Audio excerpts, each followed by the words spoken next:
When you first get into reading literature, you'll pretty quickly realize that a lot of the content online and the conversations happening around that content are about a lot of the same books over and over again.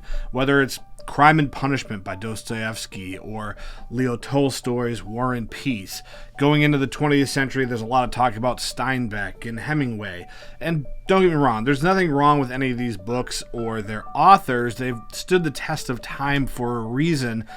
But it is kind of fun to read some things that maybe not a lot of people have read before, or there isn't a lot of discussion around yet. And so in this video, I'm going to cover 6 hidden gems of literature. The first book I want to talk about is Passing by Nella Larsen. This came out during the Harlem Renaissance. Larsen was a woman of color, and she was part of that Harlem Renaissance movement. She only wrote 2 books. Passing was her first, Quicksand was her second. Both of them are basically novellas, and this, although it kind of reads very much like the writing of its time, it's based in realism, I would say it's almost a psychological thriller. It's about a woman of color who is fairly light-skinned, and she can kind of pass as white. And at that time, that wasn't really an acceptable thing to do. America was still really segregated in that time period, and so it causes a lot of complications in her personal life as she navigates the world in different situations, some situations just being herself and others passing off as white for various reasons. It's a very quick read. You could absolutely just read it in an afternoon in one sitting. I was totally engrossed by it. I think the writing is very underrated, and I hardly ever see anyone talking about this book. I've yet to read Quicksand, and I've been saying this for a while now, but I definitely want to get to it soon. The next book that I want to talk about inspired other famous writers like J.M. Coetzee from South Africa in his book Waiting for the Barbarians, but this is The Tartar Steppe by Dino Buzzati, which was originally published in 1945 in Italian. This particular English translation is from Stuart C. Hood and published by Canongate, but be aware that there is another English translation published by NYRB that goes by the name The Stronghold. But much like Passing by Nella Larsen, on its surface, this is kind of just a regular story, a regular book, but it's almost a psychological thriller in a sense. Not ostentatiously so, but the book is about a young soldier who just graduates some training program for whatever military he's in. We're not told explicitly where or when this is taking place. It feels like Eastern Europe, probably right around the turn of the century, leading up to maybe World War I-ish era. And he thinks that he's going to become this very famous and successful soldier in the military, that he'll be stationed somewhere fun, like a busy city, and he'll use his salary to go fine dining and get the attention of women. But what ends up happening to him is he's assigned to this fort on the edge of the frontier on the Tartar Steppe, and there's really nothing happening there. It's just him in this old fort that's kind of forgotten about, and a bunch of other guys there. And the book is not difficult to read in terms of the language, but I would say there are quite a few deep philosophical themes here. It's really about expectation, anticipation, the passage of time, and just pondering on life in general. I really enjoyed it, and I, again, do not hear many people talking about the Tartar Steppe. This next book is the book that basically made me a book influencer. I had already gained some traction on social media reviewing books, but when I reviewed this book, it did, at this point, over 3 million views across TikTok and Instagram, although it's not a very popular book, but it's Hard Rain Falling by Don Carpenter. This is published by NYRB, and this originally came out in 1966.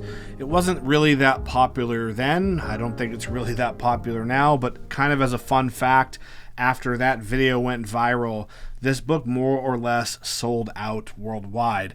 In fact, I got quite a few comments on the post, a few weeks after it went up, people saying, why would you make a post about a book that you can't get a copy of? And I was like, well, when I made the video, you could get a copy of this book.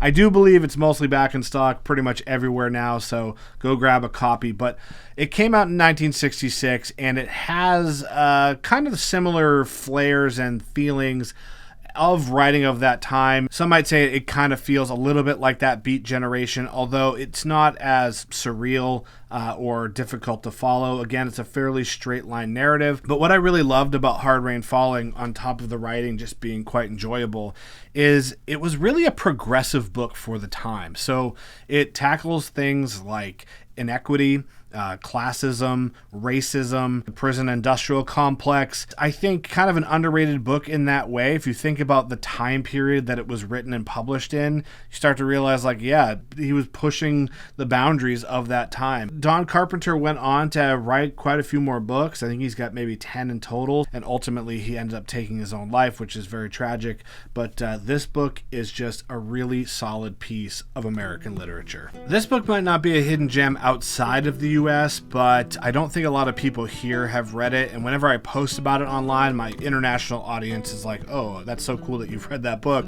And I do believe that it's the only book from this author that's been translated into English, and it's The Long Ships by Franz G. Bengtsson.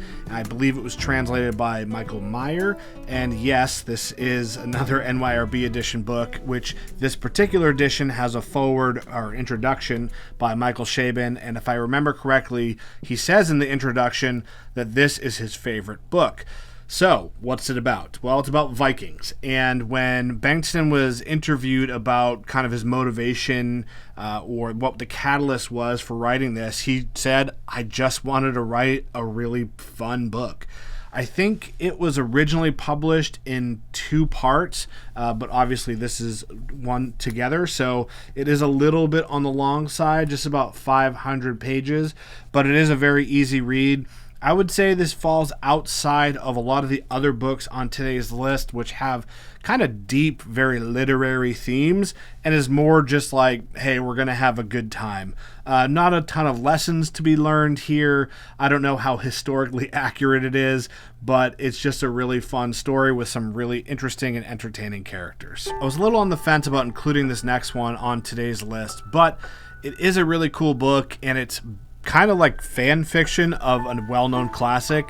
So this is A Far Better Rest by Susan Allen. It's the only book she ever wrote, and it's based on A Tale of Two Cities by Charles Dickens, which of the Dickens that I've read is my favorite. This is effectively just a retelling of A Tale of Two Cities, but from Sidney Carton's perspective, or perhaps maybe just in a way that makes Sidney Carton the protagonist. If you've read A Tale of Two Cities, you know that Sidney Carton is kind of a prominent character in the beginning, then he fades away a little bit, and then he comes back. This kind of fills in the blanks, or imagine what that would be, and I really loved it. If you're not into Charles Dickens' writing style, this book is going to be fine for you because it's nothing like the writing style, but it does kind of capture the same essence of the time period and what was happening. And I just, really enjoyed it. It's a shame that she never wrote anything else because I thought this was done very well. And the last book on today's list, and happens to also be the longest, is The 40 Days of Musa Dagh by Franz Werfel, originally published in the 1930s in German, and it's about the Armenian genocide. And a lot of what happens in the book is quite prescient because the same things that the people in the book were going through, that was right around the corner for the Europeans coming into Nazi Germany during World War II. So originally, when this was translated into English, it was heavily edited down. A lot was cut out. I don't know if you'd want to call it an abridged version, but it wasn't really the true full text. This new edition, which I have here and is published by Godin, is restored to the full text, and it has 2 translators, Jeffrey Dunlop and James Rydell. One of them did the original translation, and then the second translator here just kind of filled in the blanks that the first person cut out. But I will say, despite it being over almost 900 pages, it's like 890 something, it is a very readable book. There's a lot of characters. It's a little bit like War and Peace, very Tolstoy-esque with the style of writing, and there's a lot of narratives to follow.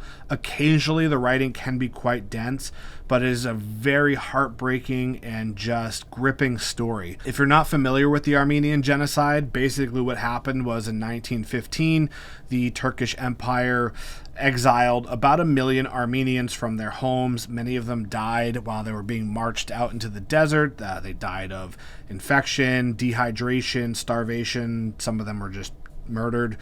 Very tragic story, and this is about one of the towns that decided to not go so willingly, and based on a lot of history, but maybe taking some liberties here and there. Either way, I think if you read the book, you'll still learn a lot about the general premise of what happened, even if there are some details that are maybe dramatized for effect.